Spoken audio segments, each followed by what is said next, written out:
last-ditch attempt is being made to save a women's legal service evicted from its premises by the Sydney Lord Mayor, Clover.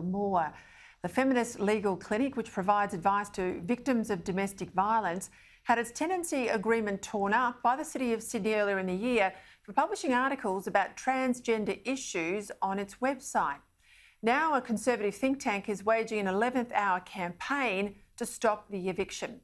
Sky News senior reporter Caroline Marcus, who's followed this story from the get-go, joins me now from Sydney with all the details. Caroline, why is a Conservative think tank teaming up with a Feminist Legal Clinic? Strange bedfellows, but it's a really important issue. Well, that's right, Peter, and both organisations, despite their opposing views on other issues, for example, abortion, agree that this is one issue that they want to stand together on to fight. What they say is an injustice happening here in that the Feminist Legal Clinic, which is a non-profit charity set up to help women, as you say, mostly victims of family violence, get access free legal services.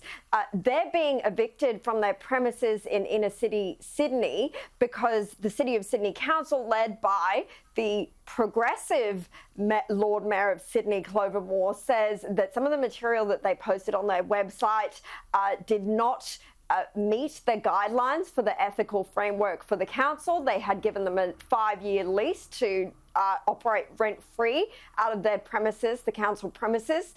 Because they didn't meet this framework due to what the council claimed was discriminatory material towards trans people posted on their website, they're being thrown out of the premises tomorrow. Now, this think tank, this independent think tank called Women's Forum Australia, have come in at the last minute saying that they are hoping to lobby Clover to rethink her decision on this issue. They want the eviction to be stopped. They say it's a matter of principle for them.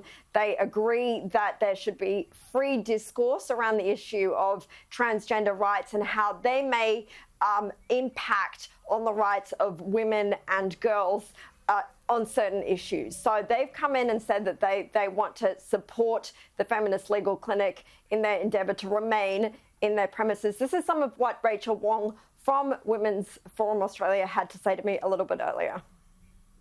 This is a clinic that works with some of Sydney's most disadvantaged women, and they are effectively being bullied out of their office because they have spoken up about the impact of harmful gender policies and practices on women and children.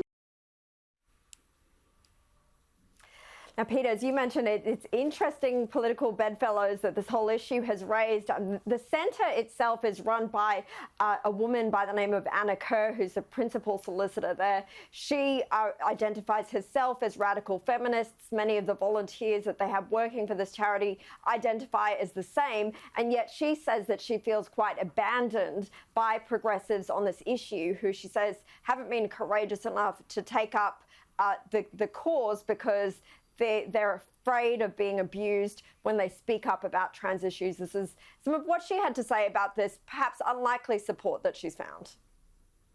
Women's Forum is a very different organisation from our own. Obviously that's driven by a different ideology from ours, but we're just grateful that women of all types, from all political persuasions, are concerned about this. Yeah, this is an interesting debate that's happening right around the world. There are a lot of feminist organisations that I'd have to say, broadly sit on the left, feel abandoned that the debate about trans rights is trumping or encroaching on women's rights, and the feminists are finding that they're pushed right out of the debate after campaigning for many decades for women's rights. Women now are being pushed down the batting order. So I'm not surprised that she feels abandoned. I'm not surprised that other Conservative organisations are helping to speak up. I think it's a huge issue. What's Clover had to say? Is she listening? Well, Clover hasn't been presented with this petition yet that the Women's Forum has started. They're hoping to reach 5,000 signatures. They're actually well on their way.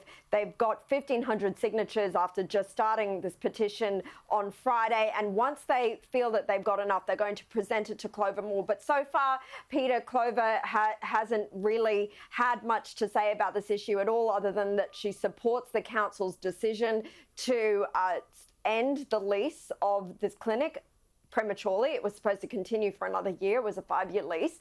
And she says that she found some of the material herself, she found it discriminatory and non-inclusive. So that's why at a recent council meeting, they decided to go ahead and terminate this council's lease. It will be interesting to see if she intends to reconsider. It may all be in vain, but the Women's Forum and the Legal Clinic says that as long as they can raise awareness about what is happening in this case and in many other women's cases who may feel that they're being silenced, abused, disciplined or even sacked at work for speaking out on the rights of biological sex-based rights for women, they think that they're doing the right thing. Thank you, Caroline. Thank you for staying right across the issue and giving us that update tonight. I will be signing the petition. Head to my Facebook page. I'll give you the details of how you can get onto the petition as well.